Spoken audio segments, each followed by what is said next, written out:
మరి మేము ఆ రోజు చెప్పాం కదా, ఇప్పుడు ఎవరు కూడా రాజీనామాలు చేయకండి, వీధి మీద పడకండి. జగన్మోహన్ రెడ్డి గారు 5 సంవత్సరాల్లో మీకు 5,000 రూపాయలు ఇచ్చి ఉపయోగించుకుని మీ జీవితాలు స్థిరపెట్టవలసిన వ్యక్తి రాజీనామాలు చేసి రోడ్డును పడేయమంటున్నారు.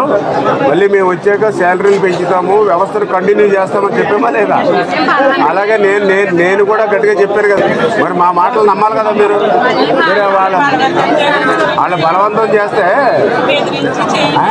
వాడు బెదిరించి చేస్తే మీరు కూడా మాకు కంప్లైంట్ ఇవ్వాలి కదా. నేను కూడా చెప్పాను ఆ రోజు, ఎవరినైనా బెదిరిస్తే కంప్లైంట్ ఇవ్వండి అని చెప్పాను. మీరు ఎవరు ఇవ్వలేదు. మరి ఏం చేయాలి చూద్దాం. ఇంటింటికి వెళ్ళి ఏ వాలంటీర్ కనిపించింది నేను చెప్పినా కూడా మీరు ఎక్కడ కూడా పెట్టలేదు. అది ఏం చేయాలో చూద్దాం. మరి అంటే మాట్లాడాలి ఇన్నూరా మీరా? ఏదమ్మా ఏంటండి ఏమైంది? మీరు రిజైన్ చేస్తున్నారు మీరంతా?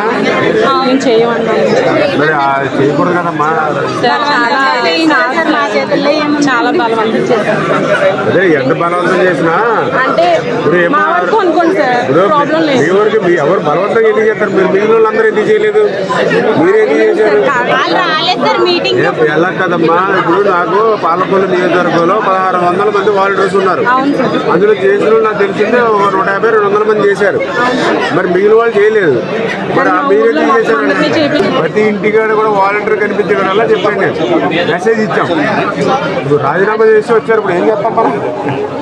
ఆ రోజు మనం చెప్పాం కదా చాలా క్లియర్గా, ఇంటి దగ్గర దండం పెట్టి మరీ చెప్పారు, చెల్లెమ్మ మీరు రాజీనామా చేయకండి, రోడ్డు మీద పడకండి, రేపు పొద్దున మన ప్రభుత్వం వచ్చాక వాలంటీర్కి శాలరీలు కూడా పెంచుతాము, రేపు మళ్ళీ ఆ 10,000 రూపాయలు అందుకని మా ఇంటికి వచ్చి అన్నయ్య మీ ప్రభుత్వం నాకు 10,000 వచ్చింది సంతోషంగా ఓ స్వీట్ ప్యాకెట్ పట్టుకుని రావాలి మీరు అని నేను అంత క్లియర్గా అర్థమయ్యే విధంగా చెప్పాను ప్రతి ఇంటి దగ్గర. చూసారు కదా నా వాయిస్ కూడా విన్నారు కదా.